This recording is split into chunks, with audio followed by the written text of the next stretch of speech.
Hello ভাই brother, আজকে হচ্ছে মাসের 5 তারিখ। এই যে আমার হাতে হচ্ছে কার্ড।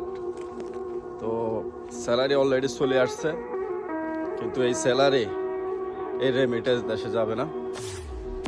আমরা সার্বিয়ার রেমিটেন্স শাটডাউন করলাম ইনশাল্লাহ।